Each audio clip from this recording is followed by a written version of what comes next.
찬양 감사합니다. 예배자 되게 하소서. 참 은혜로운 찬양을 우리가 함께 부르고 들었습니다. 이제 말씀 보겠습니다. 말씀은 요한복음서 20장 21절부터 23절까지입니다. 요한복음서 20장 21절부터 23절. 예수께서 또 이르시되 너희에게 평강이 있을지어다. 아버지께서 나를 보내신 것 같이 나도 너희를 보내노라. 이 말씀을 하시고 그들을 향하사 숨을 내쉬며 이르시되 성령을 받으라. 너희가 누구의 죄든지 사하면 사하여질 것이요 누구의 죄든지 그대로 두면 그대로 있으리라 하시니라. 아멘.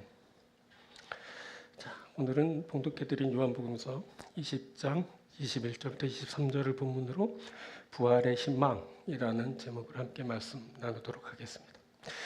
예수님이 부활하셨습니다. 이 예수님의 부활에 희망이 있습니다. 이 부활에 우리의 희망이 담겨 있습니다. 무슨 희망일까요? 예수님의 부활에 무슨 희망이 있을까요? 오늘은 이 부활에 담겨 있는 희망에 대해서 함께 나누려고 합니다. 오늘은 세 부분으로 여러분과 함께 합니다. 첫 번째, 사명의 희망입니다.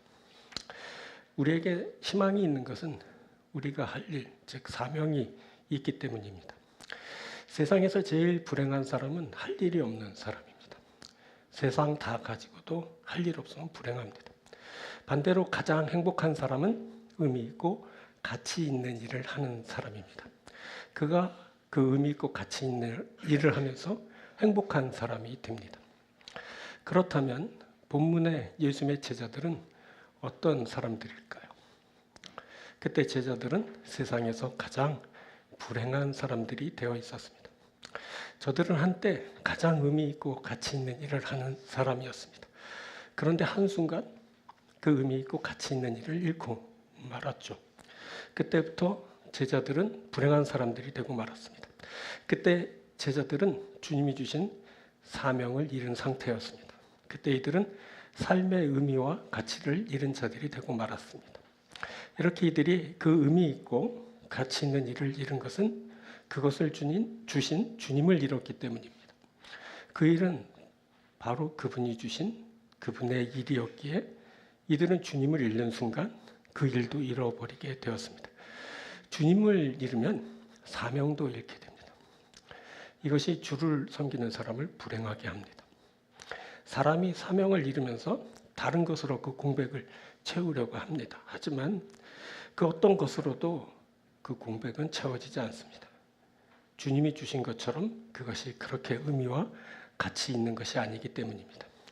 그때 더욱 강하고 세련된 것으로 그 빈 공백을 채우려 하지만 한참 후에 알게 됩니다.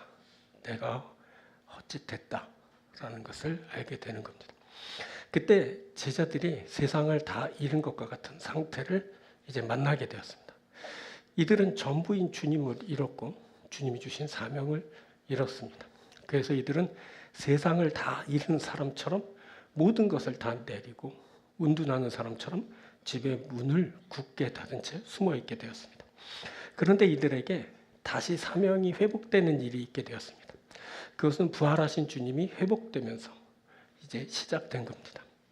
먼저 부활하신 주님은 막달라 마리아에게 나타나시고 그녀에게 사명을 주어 제자들에게 보내셨습니다. 예수님은 마리아에게 너는 내 형제들에게 가서 이르되 내가 내 아버지 곧 너희 아버지 내 하나님 곧 너희 하나님께로 올라간다 하라 하고 사명을 주어 보내셨습니다. 이렇게 사명은 예수님이 저들을 다시 찾아오시면서 이루어지게 되었습니다. 자, 예수님이 부활하셨습니다. 부활하신 예수님이 다시 제자들을 찾으셨습니다. 거짓말처럼 예수님이 다시 그들을 찾아오셨습니다. 세상에 있을 수 없는 일이 일어났습니다. 죽었던 자가 살아 돌아온 겁니다. 그래서 제자들에게 다시 사명이 회복되는 일이 있게 되었습니다.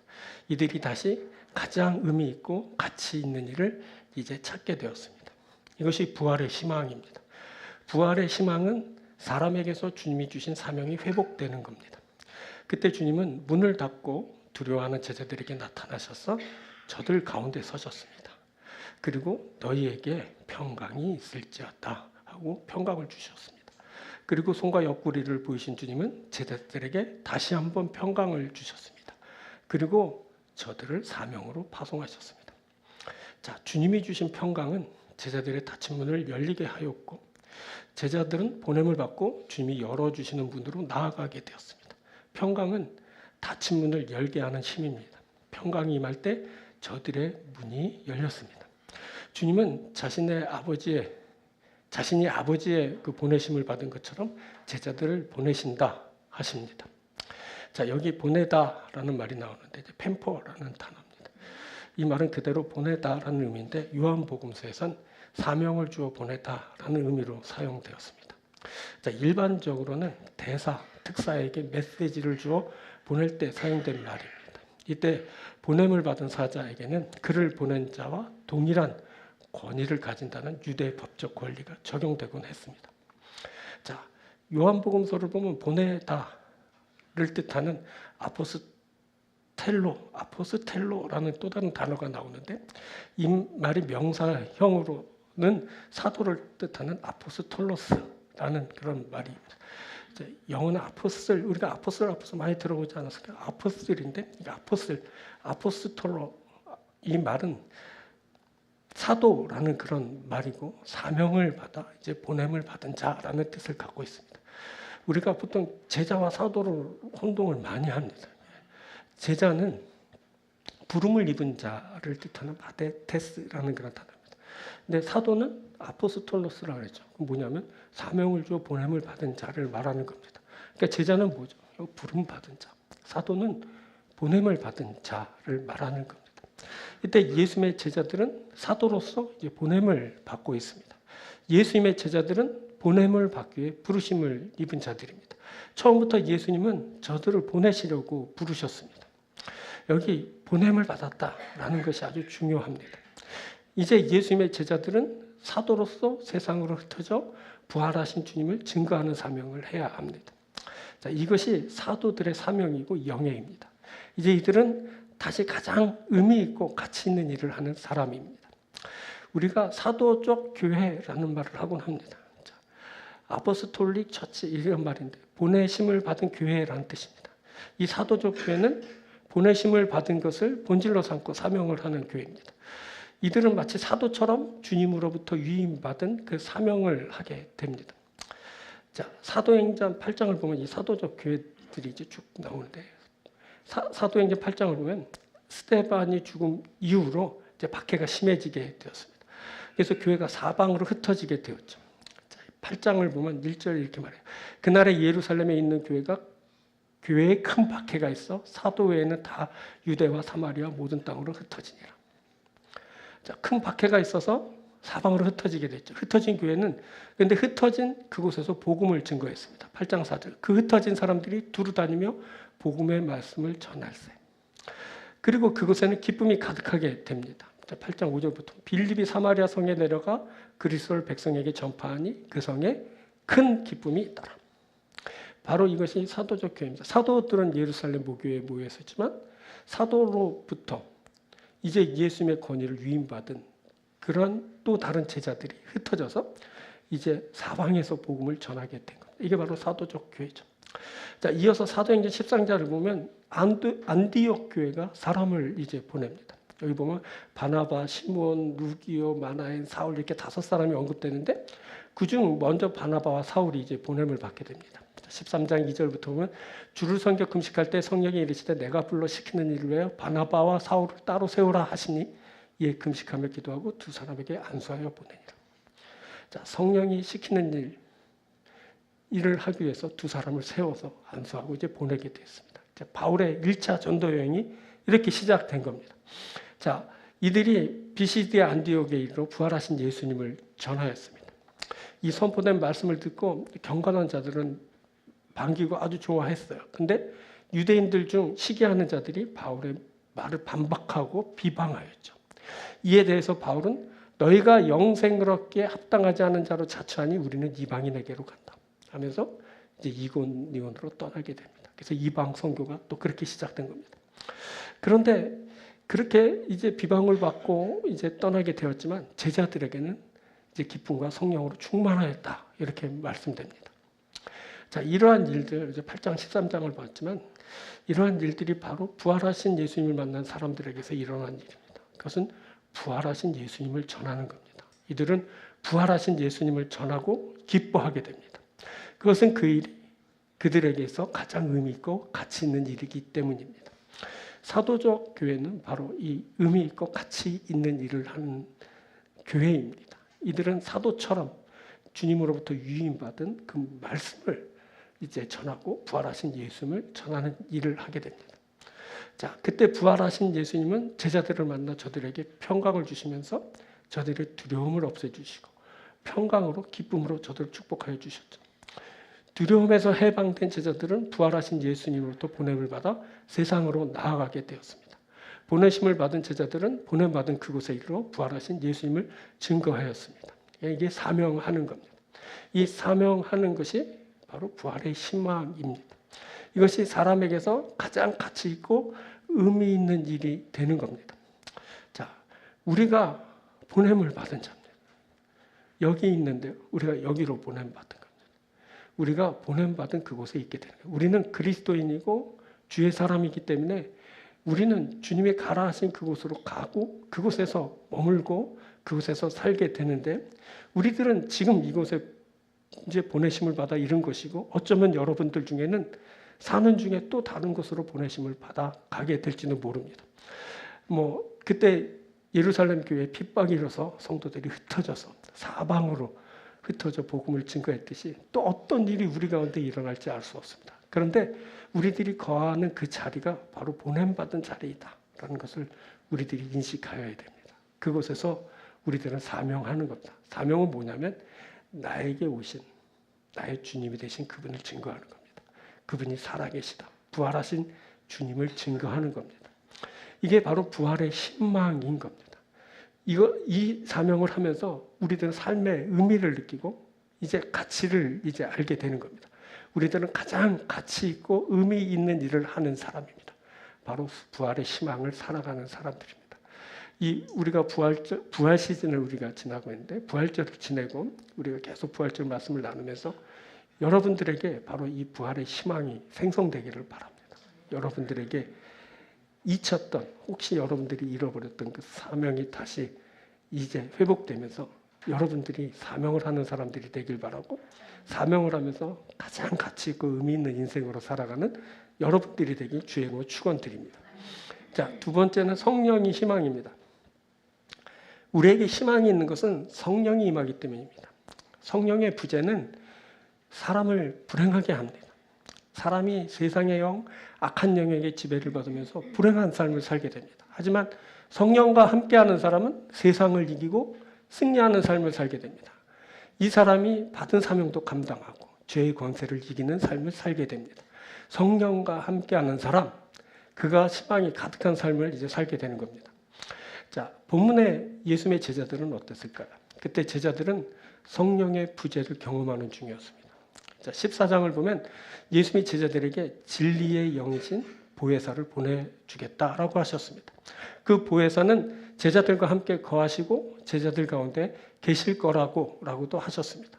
이 보혜사는 아버지께서 예수님의 이름으로 보내실 성령님이십니다. 예수님은 성령께서 제자들에게 모든 것을 가르치고 예수님의 말씀을 다 생각나게 하실 거라고 하셨습니다. 하지만 그때 제자들은 성령과 함께하지 못했습니다. 그래서 이들은 성령의 부재 가운데 두려워하였고 문을 굳게 닫고 숨게 되었습니다. 이들은 성령의 부재 가운데 그의 가르침도 예수님의 이전 말씀도 기억해내지 못했습니다. 그래서 이들은 예수님의 부활하실 것에 대하여 알지 못하는 사람처럼 그렇게 문을 닫고 숨어들게 된 겁니다. 아무리 제자들이라 해도 성령과 함께하지 못하면 성령을 받지 못한 세상처럼 아무것도 모르고 그래서 믿음 없는 사람처럼 두려워할 수밖에 없습니다. 하나님의 사람인데 두려운 것은 바로 성령과 함께하지 못하기 때문입니다. 그 누구도 이해 없이 성령님이 그를 붙들고 주장하지 않으면 두려운 가운데 빠지고 그리고 세상과의 문을 닫고 이제 공포 가운데 절망하게 되는 겁니다. 자, 성령의 부재는 주 안에 있는 희망을 보지 못하게 합니다.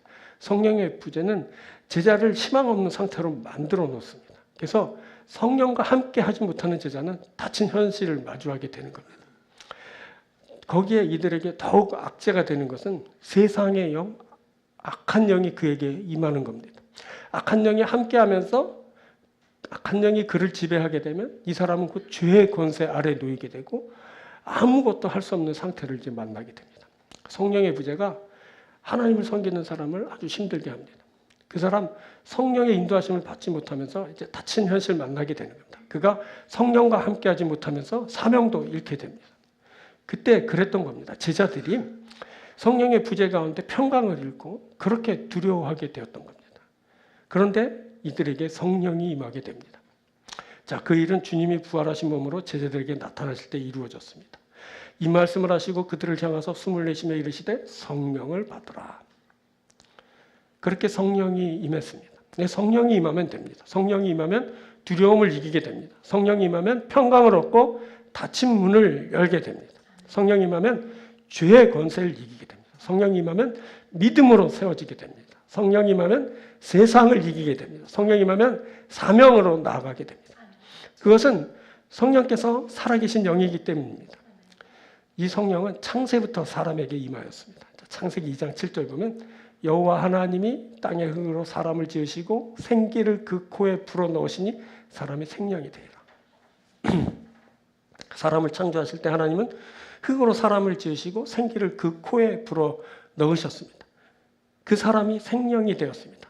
여기서 불어넣었다 할 때 생기는 살아있는 호흡, 숨을 뜻합니다. 생명은 살아있는 영을 뜻합니다. 그때 하나님이 살아있는 숨을 흙으로 빚은 그 사람에게 불어넣으셨을 때 사람이 생명, 즉 살아있는 영적 존재가 되었습니다. 이것은 하나님의 사람이 하나님의 살아있는 숨인 생기를 받아 살아있는 성령으로 사는 존재다라는 것을 말해주는 겁니다. 그런데 하나님의 사람이 성령을 잃으면 그때부터 힘들어지는 겁니다. 대부분 하나님의 사람은 성령을 잃으면서 이제 힘들어지게 됩니다. 이 경우 성령을 거스르면서 하나님의 뜻을 벗어나고 그러면서 악령의 지배를 받으면서 고통을 당하고 그러다 끝내 이제 죽음에 이르게 됩니다. 그 대표적인 사람이 바로 사울입니다. 사울은 준수한 외모에 영성 또한 뛰어난 사람이었습니다. 그래서 그가 이스라엘의 초대 왕으로 세움을 받게 되었죠. 그런데 그에게 하나님의 영이 떠났을 때 악령이 그를 지배하고 번뇌케 하였습니다. 사울은 악령에 의해 끊임없이 시달리다가 이를 극복하지 못한 채 종말을 맞이하게 되었습니다. 그렇게 끝나는 겁니다. 아무리 준수하고 영성이 탁월해도 하나님의 영이 그를 벗어나면 그가 그렇게 고통스러워하다가 끝내 극복하지 못하고 죽는 겁니다. 사람이 그렇게 꾀꾀거리다 죽는 겁니다. 근데 하지만 다 그런 것도 아닙니다. 성령이 임하시고 성령이 그를 다스리면 그가 다시 일어서게 됩니다. 미안합니다. 그때는 악한 세력을 극복하고 그래서 죄의 권세가 그를 떠나게 되고 죽음의 권세도 이기게 됩니다. 에스겔서를 보면 하나님 야훼께서 생기를 죽어서 마른 뼈들에게 들어가게 하십니다. 에스겔서 37장 5절 보면 주 여호와께서 이 뼈들에게 이같이 말씀하시기를 내가 생기를 너희에게 들어가게 하리니 너희가 살아나리라. 자, 여기서 생기는 르아흐라는 단어로 이제 앞에서 말한 창세기에서 흙으로 빚은 사람에게 불어넣어 주신 생기와는 다른 단어이지만 같은 의미인 숨을 뜻하는 말입니다. 그 창세기에서도 흙으로 빚은 그 흙에게 하나님께서 숨을 호흡으로 불어넣어 주셨을 때 그가 생명이 되다 살아있는 사람이 된 겁니다. 근데 이때도 역시 마른 뼈에게 하나님께서 호흡을 이제 불어넣어 주셔서 마른 뼈가 이제 생명이 되었다라고 이렇게 말해지는 겁니다. 자, 이 말은 영을 뜻하는 말인데 그때 하나님은 당신의 영을 마른 뼈들에게 이제 들어가게 하셨습니다. 자, 마른 뼈들이 살아났죠. 그래서 어떻게 되냐? 극히 큰 군대가 되었다라고 이렇게 말씀됩니다. 이 말씀은 아무리 죽어 마른 뼈가 되었더라도 하나님의 영을 받으면 생명으로 일어서게 된다는 그런 뜻입니다. 그때 부활하신 예수님이 제자들에게 성령을 주셨습니다. 그들을 향하여 숨을 내쉬며 이르시되 성령을 받으라. 주님은 이때 숨을 내쉬며 성령을 제자들에게 주시면서 성령 받으라 하셨습니다. 여기 성령을 말하는 헬라어 이것도 역시 뭘 뜻하냐면 퓨누마인데 이것도 바람, 호흡을 뜻하는 말이고 이 말이 숨쉬다라는 것을 뜻하는 퓨네오에서 온 말입니다. 그러니까 숨, 호흡, 뭐 다 바람, 뭐 이런 뜻이죠. 보면 모두 하나님이 숨, 예수님의 숨 이런 것들이 내쉬어지고 그리고 그 내쉬어진 숨, 호흡이 이제 사람들에게 들어가게 되면서 사람이 이제 성령을 받게 된다라는 겁니다. 자, 우리가 이제 이쯤에서 알게 되죠. 성령은 뭐냐면 하나님의 숨이야. 예수님의 숨이죠. 이 숨이 호흡이라는 동작을 통해서 사람에게 전달되면서 성령이 임하게 됩니다. 하나님의 숨이 사람에게 들어가서 사람이 생명이 돼서 사람이 성령 받은 자로서 이제 생명을 유지하면서 살게 되는 겁니다. 그러면 성령 받은 자들에게서 변화가 일어나게 됩니다.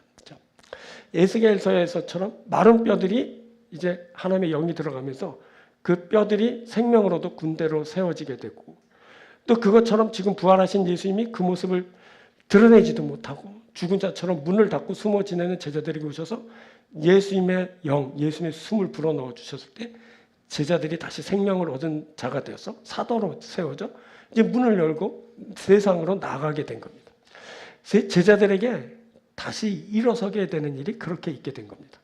제자들은 주님의 영으로 다시 일어섰습니다. 성령 충만해서 일어섰고 그렇게 세상을 향해 나갔습니다. 이게 바로 부활의 희망인 겁니다. 자, 이것이 부활하신 주님이 제자들을 찾아오셨을 때 일어난 일입니다. 주님은 제자들을 찾으셔서 저들에게 성령을 부어주셨습니다. 그래서 성령이 아니고는 일어날 수 없는 일이 일어나게 됐죠. 죽은 자처럼 숨어 지내던 자들이 생명을 얻은 자처럼 일어서게 된 겁니다. 이제 그곳의 문이 활짝 열리게 되고 제자들이 세상으로 힘차게 나아가게 됩니다. 자, 부활의 희망입니다. 부활의 희망은 성령이 임하여 다시 일어서게 되는 겁니다.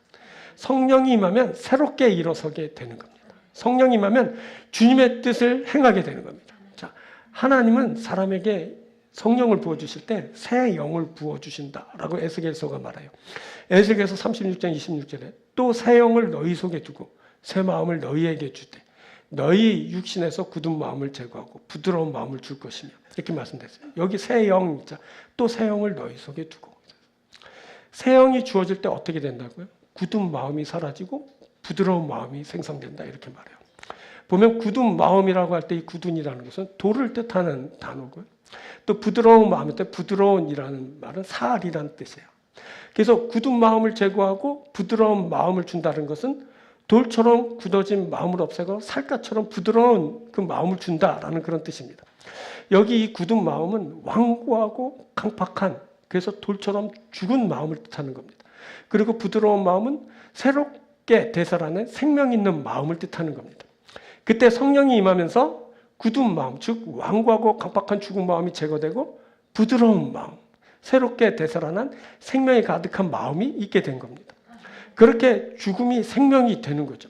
그렇게 성령이 부어져서 내 속에 들어올 때 죽은 마음이 제거되고 생명이 가득한 마음이 있게 되는 겁니다. 많이들 성령이 임한 상태를 오해합니다. 성령이 임해서 군대가 된다고 하니 단단하게 되는 것으로만 생각합니다. 그런데 거꾸로일 때가 있습니다. 아니, 거꾸로 되는 것이 성령의 역사입니다. 성령이 임하면서 뭐라고 말해요? 굳은 것이 부드러워진다. 이렇게 말하지 않습니까? 굳은 것이 부드러워지는 것, 이게 바로 성령의 역사입니다. 자, 이 부드러워지는 것은 흡수성, 부들부들해져서 받아들일 수 있는 상태가 된다는 뜻입니다. 성령이 임하면 부드럽게 돼서 받아들이게 됩니다. 성령이 임하면 어떻게 되냐면 영접하게 되는 겁니다. 예수님 영접하는 거, 성령님 임해서 영접하게 되는 거죠. 또 이것은 부드러워지는 것은 유연성을 말하는 겁니다. 연해지는 것을 말하는 거죠. 성령이 임하면 부드럽게 돼서 유연하게 모든 것에 대처하게 됩니다. 성령이 임하면 꺾이지 않는 유연성을 갖게 됩니다. 자, 반면 성령을 받지 않으면 굳은 상태에 머물러 있거나 점점 더 굳어지게 되겠죠. 살갗처럼 부드러운 것이 돌처럼 딱딱하게 굳어지게 됩니다. 성령이 없으면 딱딱하게 굳어져서 배타성을 갖게 됩니다. 사람이 점점 배타적으로 변합니다. 고집세지고요. 자기밖에 모르고요. 다른 건 인정하지 않고요. 한쪽으로 치우치고 이게 뭐냐면 성령 없음의 증거입니다. 성령이 없으면 딱딱하게 굳어져서 어떻게 되면 영접하지 못합니다. 예수님이 부활하셔서 옆에 나타나도 영접하지 못하는 거예요. 이제 다음 주에 도마 얘기 나눌 텐데요. 도마처럼 영접하지 못해요. 아, 나는 안 봤어, 못 봤어, 그때 없었거든, 나는 못 믿겠어. 그리고 예수님을 영접하지 못해. 이 성령이 없으면 성령 받으라 할 때 도마가 없었거든요. 성령 못 받아서 딱딱하게 돼가지고 완고해가지고 못 받아들이는 거야. 아무리 그가 구원자고 내 생명이고 그래도 못 받아들이는 거죠. 또 성령이 없으면 경직성을 갖게 되죠. 딱딱하게 굳어지는 거예요. 말 그대로 꺾이지 않는 마음 주장하지만 딱딱하게 굳어져서 끝내 꺾이고 말게 되죠. 왜 그러냐면 그냥 빳빳하기 때문에 그래요. 경직되어 있기 때문에 그죠. 자, 보면 새 영을 받으면 어떻게 된다요? 굳은 것이 부드러워지는 거예요. 여러분 부드럽죠 지금? 성령을 충만하게 받은 거예요. 근데 점점 가면 갈수록 고집만 세지고 막 강팍하게 되고 성령이 점점 멀어지고 있다는 것을 의미하는 거예요. 어떻게 해야 될까요? 빨리 마음을 살펴야 되죠. 성령을 영접해야 돼. 성령이 내게 오도록, 내게 오셔서 내 안에 역석하셔서 내 돌 같은 내 마음 곧 녹여주소서. 아시죠? 돌 같은 내 마음이 다 녹아지도록 하는 거예요. 착각하면 안 돼요. 성령 받으면 막 능력 받아서 강화지고 세지고 막 남 다 쳐부서 죽여버리고 짓밟아버리고, 이게 성령이 아니고, 성령이 오면 부드러워져서 이기는 거라도요. 부드러운 것이 이긴다. 이거 아시죠? 자, 성령 받으면 그렇게 되는 거예요. 돌처럼 죽은 마음이 도단한 살갗처럼 생기를 갖게 되는 거죠. 새 영을 받으면 어떻게 된다고요? 영접하게 되는 거예요. 성령을 받으면 꺾이지 않게 되는 거예요. 아시죠, 여러분? 딱딱하면 다 꺾이죠. 부드러우면 안 꺾여요. 갈대 얘기를 하는데 갈대가 잘 안 꺾인다 그러잖아요. 부드러워서 흔들흔들 거니까 안 꺾이는 거예요. 자, 아무튼 그런 거죠. 여러분들에게 새 영이 임하고 새 영을 받아서 부드러워지길 바랍니다. 부드러운 능력을 갖추는 여러분들이 되기도. 부드러워서 주님을 다 잘 흡수하고 받아들이고 은혜도 잘 받고 축복도 왕창 흡수하고 부들부들하게 그래서 승리하고 영광을 주께 드리는 여러분들이 되길 바랍니다. 자, 계속 이어지는 에스겔서 말씀 한번 봅니다. 다음 절 27절 36장 27절. 또 내 영을 너희 속에 두어 너희로 내 율례를 행하게 하리니 너희가 내 율례를 지켜 행할 것이라. 앞에서 뭘 말하죠? 새 영. 여기서 뭐야? 내 영을 너희 속에 두어. 내 영을 너희 속에 두겠다. 이렇게 말해요. 하나님이 말씀하신 하나님의 영을 너희들 속에 둘 거야. 그럼 어떤 일이 일어날까요? 그 뒤에 이렇게 말해요. 내 영을 너희 속에 두었고요. 너희로 내 율례를 행하게 하리니 너희가 내 규례를 지켜 행하지라. 율례, 규례를 지켜 행하게 된다는 말씀입니다. 어떻게? 성령으로. 율례, 규례, 이 말이 좀 헷갈리죠. 이게 뭐야? 율례가, 규례가 뭐야? 그냥 규정, 법도 뭐 이 정도로 이해하면 될 것 같습니다. 여기 중요한 것은 그게 아니라 이런 것들을 지키게 된다는 게 중요한 겁니다. 여러분, 지키게 되는 것은 사람의 힘으로 하는 것이 아닙니다. 율법, 사람이 절대 못 지킵니다. 지키다 시험만 들고 지키다가 사망에 이르게 됩니다. 그게 규정들, 법도들, 그거 다 못 지킵니다. 성경은 뭐야? 말씀 지키라고 하죠. 순종하라 그러죠. 이거 절대 못합니다. 사람이 이걸 어떻게 합니까? 그래서 다 하다가 다 자빠지는 겁니다. 주님 안 되겠어요? 안 되겠어요? 그럼 그때 주님이 말씀하시죠. 내 영을 너희 속에 둘게. 네가 하는 거 아니거든. 내가 하게 할 거다. 성령으로 하는 거야. 여러분, 이것을 하게 하는 것은 사람의 의지나 노력이 아니에요. 하나님이 무턱대고 지키라고 하시지 않았어요. 뭐라고 해? 내 영을 너희 속에 둘게. 그럼 너희가 지키게 될 거야. 이거는 우리 쉽게 하는 말로 자동빵으로 하게 되는 거야. 그냥 하게 되는 거지 애쓰는 것이 아니야. 어떻게 하게 되냐면 성령이 오시면 하게 되는 거야. 성령님이 여러분들에게 오시면 돼요. 그러면은 하지 못했던 거 다 하게 되는 거야. 이게 성령의 권능의 능력인 거죠. 내 영을 너희 속에 두어 지키게 하겠다. 주님 말씀입니다. 성령 오시면 됩니다. 성령이 그것을 다 행하게 하시는 겁니다.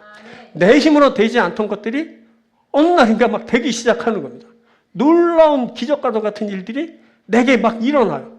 어라 이게 뭐지? 성령의 역사인 겁니다. 여러분 이거 경험하셨습니까? 경험 못하신 것 같은데 앞으로 하게 될 겁니다. 오늘 말씀 들었으니까 주님 내 속에 당신의 영을 두십시오. 그럼 별날 일이 일어날 겁니다. 막 신나지 않습니까? 앞으로가 기대되지 않습니까? 엄청난 역사가 여러분들에게 일어날 겁니다. 성령이 여러분들 가운데 계시면 됩니다. 순종하지 못했던 거 순종하게 되죠. 하지 못했던 거 다 하게 되는 겁니다. 이게 그래서 사람들이 성령을 그렇게 사모하는 겁니다. 왜? 하지 못했던 그거 하려고, 받지 못했던 거 그거 받으려고, 성령 살려고 성령을 그렇게 갈구하는 겁니다. 자, 사람이 못했던 거 하나님이 내 속에 성령을 두면서 그것을 하게 되는 겁니다. 그래서 할 수 있는 거예요. 그래서 하게 되는 겁니다. 우리 교회는 성령 충만한 교회. 자, 성령으로 그것을 하게 될 겁니다. 이게 뭐냐면 부활의 희망입니다. 부활의 희망은 성령이 임하셔서 다시 살게 되는 겁니다. 좋죠. 희망이 있죠. 죽었던 내가 다시 사는 겁니다. 내가 살려고 해서 사는 것이 아니라 성령께서 오셔서 살게 하시는 겁니다. 그럼 내가 살게 되는 겁니다. 그렇게 안 열리던 문이 성령 오시면 그냥 한 번에 열리는 겁니다. 그냥 내가 꼭꼭 닫으려고 역으로 막 문고리 잡고 붙들고 있어도 성령께서 펄컥펄컥 여시는 겁니다. 나가게 되고 말하게 되고 행하게 되고 그리고 하나님의 은혜 받게 되고 다 뭐냐? 성령 역사입니다. 우리에게 뭐가 필요할까? 성령님이 필요합니다. 성령의 역사가 필요합니다. 주님이 뭐라면 성령을 너희 속에 둘 거야. 새 영 줄 거다. 에스겔서에서 말씀하셨죠. 오늘 본문에서 뭐야? 숨을 내쉬면서 주님이 성령 받으라 하면서 제자들에게 성령 주셨지 않습니까?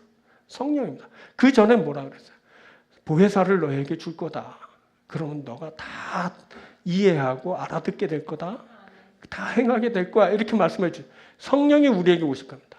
이게 부활의 희망인 겁니다. 부활의 주님을 만나고 주님의 호흡인 그 성령을 우리가 받고 그래서 우리가 성령 충만한 사람이 될 겁니다. 그래서 우리가 이전에 하지 못했던 것을 이제 할 겁니다. 주께서 성령으로 우리를 이렇게 세우시고 나아가게 하시고 행하게 하실 겁니다. 이전에 받지 못했던 축복 다 받을 겁니다. 성령께서 우리에게 주셔서 우리가 받게 될 겁니다. 사랑하는 여러분, 성령 충만하십시오. 주님의 호흡을 기꺼이 받으십시오. 주님 호흡으로 호흡하십시오. 그래서 시원하게 되고 열리게 되고 풀리게 되고 성취되게 되는 놀라운 축복을 얻는 여러분들에게 주의 축원드립니다. 세 번째는 죄사함 희망입니다. 우리에게 희망이 있는 것은 우리의 죄가 사해지기 때문입니다. 또 우리에게 희망이 있는 것은 우리가 죄를 사하기 때문입니다. 자, 죄는 사람을 피폐하게 하고 끝내 사망에 이르게 합니다. 죄가 사람을 하나님의 영광에 이르지 못하게 합니다. 이렇게 죄로 인해 사망에 이르고 하나님의 영광에 이르지 못하게 하는 것은 모든 사람에게 일어난 일입니다. 모든 사람이 죄를 지었으므로 사망이 사람에게 임하게 되었습니다. 모든 사람이 죄를 범하였음에 하나님의 영광에 이르지 못하게 되었습니다. 모든 사람이 그렇게 되었다. 이게 바로 성경의 선언입니다. 그 누구라도 예외가 없습니다. 그때 제자들 역시 죄와 연관되어 죽음과 같은 상황에 처하게 됐습니다. 이들이 문을 굳게 닫고 죽은 자와 같이 꼼짝하지 못하고 있었습니다. 그동안 제자들은 예수님과 함께하면서 예수님이 많은 사람의 죄를 사하는 것을 목도하였고 또 저들 또한 예수님으로 인해 자신들의 죄가 사함받는 것을 경험하게 되었습니다. 이들은 예수님으로 인해 죄 사함받고 자유하며 평안한 가운데 활동할 수 있었습니다. 그런데 지금 이들이 문을 닫고 한 공간에 숨어들었습니다. 이들은 마치 죽은 자처럼 숨도 제대로 쉬지 못하고 평안과 자유함을 잃은 채 어두운 가운데 머물고 있습니다. 이렇게 이들이 죽은 자처럼 된 것은 죄를 사하시는 주님을 잃었기 때문입니다. 죄를 해결하실 분은 오직 예수님이신데 이들이 예수님을 죽은 자처럼 여기고 죽은 자 가운데서 찾으면서 이들은 그만 죄사함에 대한 모든 것을 잃게 되었습니다. 다시 이들에게 죄가 주인처럼 행세하며 저들을 지배하고 다스리게 되었습니다. 여러분, 주님을 잃으면 죄사함도 잃게 됩니다. 이것이 사람을 고통스럽게 합니다. 결국 사람이 죄의 싹스로 사망에 이르게 됩니다. 사람이 주님을 잃으면서 다른 것으로 그 죄의 문제를 해결하려고 했습니다. 막 봉사하고 뭐 돌을 닦고 뭐하고 그렇지만 어때요? 현실은 점점점 죄 가운데 들어갈 뿐입니다. 죄에 죄를 더하다가 결국 죄 때문에 죽을 인생이 되고 맙니다. 자, 그때 제자들은 주님을 잃으면서 죽음과 같은 두려움에 사로잡히고 죽음과 같은 닫힌 공간에 거하게 되고 죽음과 같은 어둠에 머물게 됐습니다. 그런데 이들의 죄가 다시 해결받게 되는 일이 이제 있게 되었습니다. 그것은 예수님이 찾아오시면서 이루어졌습니다. 부활하신 예수님은 완벽한 생명으로 저들에게 임하셨고 저들에게 평강을 주셨을 뿐 아니라 사명 또한 회복시켜 주셨습니다. 성령도 주셨습니다. 그리고 놀랍게도 죄의 문제까지 해결해 주셨습니다. 이제 죄가 이들을 주장할 수 없습니다. 죄가 이들을 두렵게 하지 못합니다. 죄가 이들을 다시 갇힌 공간에 가둘 수 없습니다. 죄가 이들을 다시 어둠에 머물게 하지 못합니다. 이게 바로 부활의 희망입니다. 부활은 사람에게서 죄의 문제를 해결하여 생명으로 나아가게 합니다. 그때 주님은 제자들에게 성령 받으라 라고 하시면서 성령을 저들에게 주시고 이렇게 말씀을 이어가셨습니다. 너희가 누구의 죄든지 사하면 사하여질 것이요 누구의 죄든지 그대로 두면 그대로 있으리라 하시는. 그냥 놀랐습니다. 막 이젠 차원이 막 달라졌어요. 자신의 죄 문제뿐만 아니라 누구라도 죄를 사할 수 있게 하신다 하셨습니다. 주님이 주시는 권능은 한 개인인 나의 문제를 넘어서서 너의 문제까지도 해결할 수 있도록 하셨습니다. 제자들이 자신의 죄의 문제뿐만 아니라 누구든지 그들의 죄의 문제도 사할 수 있는 이제 권능을 받게 됐습니다. 자, 앞에서 사도를 아포스톨로스라고 말씀드렸죠. 이때 쓰인 아포라는 말이 바로 보내다라는 뜻이에요. 사도가 뭐라 했죠? 보냄받은 자. 아포스톨로스, 아포 보내다. 근데 여기 23절에 죄를 사하다라고 할 때 사하다라는 말이 뭐냐? 아피에미라는 단어예요. 이 말은 뭐냐? 아포와 히에미가 합쳐진 말이에요. 아포히에미, 아피에미 이렇게 된 거예요. 그래서 뭐냐면 이 말이 뭐냐면 죄를 사하다. 이게 뭐냐? 내보내다라는 뜻이에요. 그러니까 죄를 사하는 것은 뭐냐면 죄를 내보내는 거예요. 그때 제자들이 어떻게 됐다고요? 누구의 죄라도 내보낼 수 있는 권능을 이제 받게 된 겁니다. 그런데 좀 이상해요. 주님이 어쩌시자고 이렇게 흠 많은 인생에게 이렇게까지 허락하신 걸까? 저는 의구심이 너무너무 많이 들었어요. 그 요한복음서를 보면 깜짝깜짝 놀라는 말씀들이 많아요. 예수님은 제자들한테 너희들은 신이야 막 이렇게 말하기도 하고요. 너무 놀라운 말씀 많은데 이것도 좀 예수님이 많이 오버하신 것 같아요. 왜 제자들한테 죄사함의 권세를 주었을까요? 모든 면에서 한계를 지닌 인간일 뿐인데 이들이 자칫 자신의 감정에 취하고 그릇된 이해를 하게 되면서 죄를 사하기도 하고 뭐 그냥 그대로 두기라도 하면 어떻게 될까요? 그러면 사함받을 사람이 사함받지 못하고 그렇죠? 또 사함받으면 안 될 사람이 사함을 받게 되는 일이 발생하게 될 것 같지 않습니까? 그래서 본문을 막 한참 봤어요. 한참을 또 봤어요. 보면 주님의 말씀이 이래요. 성령을 받으라 라는 것으로부터 시작되죠. 그리고 말씀이 이어져요. 자, 주님 말씀 볼까요? 성령 받으라. 너희가 누구의 죄든지 사하면 사해질 것이요 누구의 죄든지 그대로 두면 그대로 있으라 하시냐. 여기까지가 말씀이에요. 그러니까 어디서부터 성령 받으라 그대로 있으리라. 여기까지거든요. 이게 하나로 묶인 하나의 메시지예요. 이렇게 읽으면 어떻게 되냐면 성령 받은 자가 죄를 사하게 된다. 이렇게 읽히게 되는 거죠. 누가 죄를 사하냐면 성령을 받은 제자가 죄를 사요. 그때 그곳에 성령을 받은 제자는 죄사함의 권능을 받게 되었죠. 그래서 죄를 사하게 됐어요. 이게 중요한 거예요. 여러분, 성령 받은 제자가 죄를 사요. 성령 받은 제자가 죄를 내보내요. 자, 앞서 말씀드렸지만 성령님은 가르치십니다. 성령이 주님이 말씀하신 모든 것을 생각나게 하십니다. 그래서 성령 받은 자에게는 가르침을 통한 또 생각하게 하시는 그것을 통해 분별할 수 있는 능력이 이제 생기게 됩니다. 성령은 여러분 지혜의 영입니다. 성령께서 그가 죄사함을 받을 수 있는지 없는지를 알게 하시는 겁니다. 그래서 성령 받은 자가 죄를 사할 수 있게 하신다라고 주님께서 말씀을 무턱대고 야, 넌 내 제자니까 너희들은 죄를 사하게 될 거야. 이렇게 말씀하신가? 너희가 성령을 받게 되면 성령을 받아서 죄를 사하게 될 거다. 이렇게 말씀하신 겁니다. 그런 겁니다. 성령께서 함께 하실 때만 이들이 죄를 사할 수 있어요. 자기 감정에 취하고 그리고 자기 이념 좌우 따져가면서 넌 안 돼, 넌 돼 이게 아니라 성령께서 임하셔서 성령이 가르치시는 대로 죄를 사할 수 있는 거예요. 그러니까 하나님의 뜻대로 하나님의 영의 인도함을 따라 이제 죄를 사하게 되는 거예요. 사람이 그냥 죄를 사하면 죄가 사해집니까? 제가 이제 여러분들에게 오늘 선포하는 겁니다. 여러분들 지금까지 지은 모든 죄가 사해졌습니다. 그래서 여러분들이 아멘 했어요. 사해집니까 그게? 이 목사의 권위를 힘입어서 여러분들의 죄가 사해집니까? 사람이 뭐라고 타인의 죄를 사합니까? 사람이 남의 죄를 내보낼 수 있습니까? 자, 빨리 나가라, 죄야, 죄야. 제가 그런다고 여러분들의 죄가 나갑니까? 아무리 능력이 충만한 자라고 해도 남의 죄를 내보낼 수는 없습니다. 여러분, 죄를 해결할 수 있는 권한은 하나님만 갖고 계십니다. 왜냐하면 사람이 모두 죄인이기 때문입니다. 모두 죄를 범해서 죄에서 자유하지 못한 인간이 타인의 죄를 이렇게 저렇게 하지 못하는 겁니다. 죄에서 자유하신 분, 죄와 상관없으신 분, 흠결이 없으신 하나님만이 죄의 문제를 해결할 수 있습니다. 그래서 죄는 오직 하나님만 사하실 수 있습니다. 오직 하나님만 죄를 내보낼 수 있는 겁니다. 사람은 뭐냐? 사람은 그저 자신의 죄를 자백하고 용서를 구할 수 있을 뿐입니다. 요한일서 1장 5절. 만일 우리가 우리 죄를 자백하면 그는 미쁘시고 의로우사 우리 죄를 사하시며 우리를 모든 불의에서 깨끗하게 하실 것이요. 우리는 뭐 하냐면 우리 죄를 자백하면 자백할 수 있을 뿐입니다. 그러면 어떻게 미쁘시고 의로우신 분이 우리 죄를 사하시는 거예요. 우리 죄를 내보내시는 거죠. 우리를 깨끗하게 하시는 거죠. 누가요? 하나님만 우리의 죄를 사하실 수 있는 겁니다. 죄는 하나님만이, 하나님에 의한 것만이 사할 수 있는 겁니다. 자, 보세요. 그의 드려짐, 다시 말해서 예수의 드려짐이 죄를 사합니다. 요한일서 2장이죠.